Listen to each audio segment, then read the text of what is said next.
राजधानी दिल्ली का Lutyens zone, वो इलाका जहां से देश की तरक्की की राह शुरू होती है, जहां से सरहद के आखिरी छोर पर मौजूद हिंदुस्तान के वर्तमान को मजबूत और भविष्य को संवारने के लिए रीति और नीति तैयार होती है। उसी लुटियंस जोन में जबरदस्त वीवीआईपी मूवमेंट रहा। सायरन बजाती लाल बत्ती लगी गाड़ियां दौड़ती रहीं। 2047 तक विकसित भारत पर चिंतन के लिए देश के करीब हर राज्य के मुख्यमंत्री पहुंचे। यूपी से योगी आदित्यनाथ आए, एमपी से मोहन यादव थे, राजस्थान से भजन लाल पहुंचे तो महाराष्ट्र से एकनाथ शिंदे मौजूद रहे।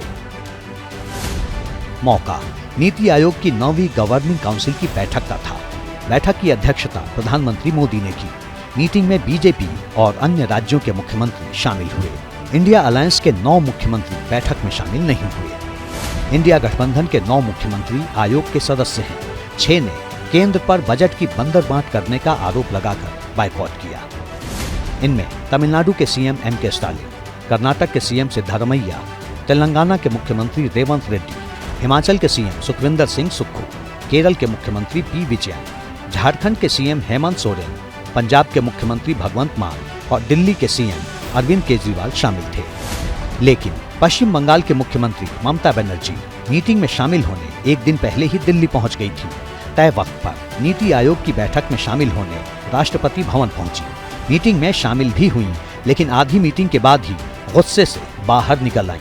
वजह क्या बताई, दीदी से ही सुनिए। ऐसे कोई गवर्नमेंट नहीं चाहते हैं, आपको डिस्क्रिमिनेट नहीं करना चाहिए। तुमने बोला है उसका बाद में बस मैं हूँ माइक स्टॉप कर अपोजिशन से मैं अकेला आया, लेकिन डॉक्टर मेरे को 5 मिनट कर दिया। This is insulting. Mamata Banerjee ने सीरियस आरोप लगाए। बोली कि बैठक में बोल रही थी तभी माइक बंद कर दिया गया, उन्हें बोलने का कम वक्त दिया गया। इतना कहकर ममता बनर्जी मीटिंग छोड़कर चली गई। पश्चिम बंगाल की मुख्यमंत्री अभी बैठक छोड़कर निकल गई हैं और उनका कहना है कि राज्य सरकार की मुख्यमंत्री होने के बावजूद, तृणमूल कांग्रेस की मुखिया होने के बावजूद उन्हें 5 मिनट का समय दिया गया, उन्हें बोलने नहीं दिया गया और उसके साथ साथ विरोध जताया। ममता बनर्जी ने इसे टीएमसी के साथ ही पूरे विपक्ष का अपमान बताया, तो पूरे विपक्ष को सरकार को घेरने का मौका मिल गया। शुरुआत कांग्रेस ने की। ये रवैया जो था वहाँ का मुनासिब नहीं था, ऐसा नहीं होना चाहिए। पूरे इंडिया गठबंधन ने तय किया कि हम लोग शामिल इसमें नहीं होंगे, क्योंकि मोदी सरकार की जो नीति है या रही है वो लगातार भेदभाव वाली नीति रही है। तारिक अनवर ने ममता के बहाने केंद्र सरकार को घेरा, तो कांग्रेस के ही नेता अधीर रंजन चौधरी ने ममता बनर्जी के आरोप पर ही सवाल उठा दिए। नीति आयोग की बैठक में ममता बनर्जी जो कह रहे हैं, मुझे लगता है झूठ, ये सारे निहायत ही झूठ बोलते हैं। मुझे ताज्जुब लगता है, हुआ क्या होने वाला पहले से उन्होंने ममता बनर्जी इसका इजाहार दे चुके हैं। पहले जाने का पहले जो नौटंकी होते हैं ना, नौटंकी की सारे जो स्क्रिप्ट है बयान कर चुके थे। जिक्र चला तो आम आदमी पार्टी भी पीछे नहीं रही।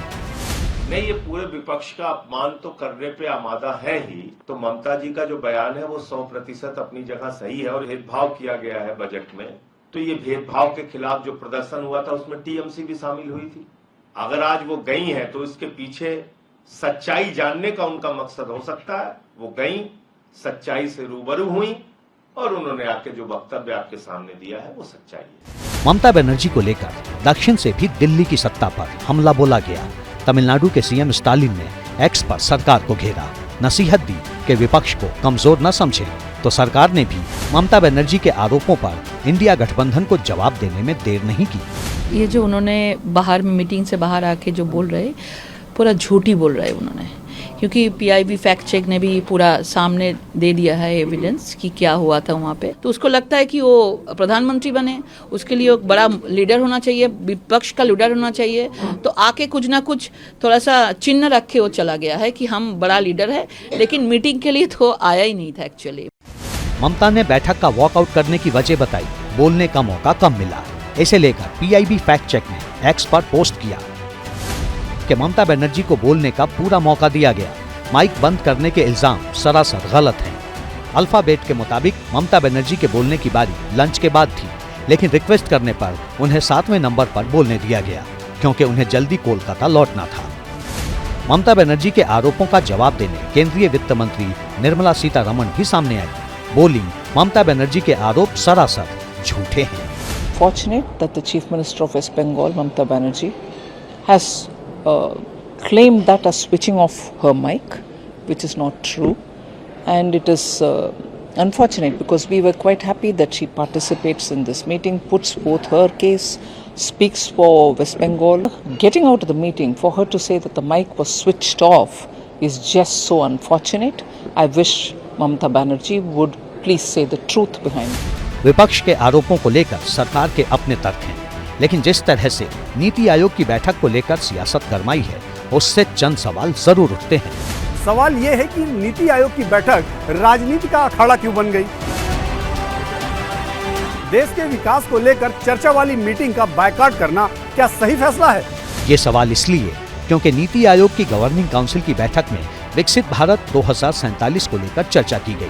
देश को विकसित बनाने के लिए राज्यों की भूमिका पर भी चर्चा की गई, लेकिन इंडिया गठबंधन के मुख्यमंत्रियों ने बजट में भेदभाव का आरोप लगाते हुए पहले ही बायकॉट का ऐलान कर दिया था। ममता बनर्जी मीटिंग में शामिल होने पहुंची जरूर, लेकिन एक दिन पहले दिल्ली पहुंचते ही साफ कर दिया था कि आयोग की बैठक में मौजूद होंगी और अपना विरोध जताएंगी। You cannot discriminate state to state. You keep, you don't have any objection. लेकिन आप ऐसा नहीं कर सकते कि किसी ने हमारा साथ है, इसका मतलब यही हुआ बीजेपी का विकास उसका साथ, जो उनका साथ। गवर्नमेंट का ऐसा पॉलिसी नहीं होना चाहिए। इतना ही नहीं, ममता बनर्जी ने ये भी कहा था कि नीति आयोग खत्म कर योजना आयोग को वापस लाया जाए। योजना आयोग नेताजी सुभाष चंद्र बोस का आइडिया था। Stop this NITI Aayog. They don't have any financial implication. They cannot do anything. Only to convene a meeting within a year to show their face. Please bring planning commission again. And it is the plan. It was the plan of Netaji Subhash Chandra Bose. And since independence, this planning commission works a lot for the country and for the state also. ममता बनर्जी ने नीति आयोग की जगह फिर से योजना आयोग लाने की मांग की। सवाल ये है कि दोनों में फर्क क्या है?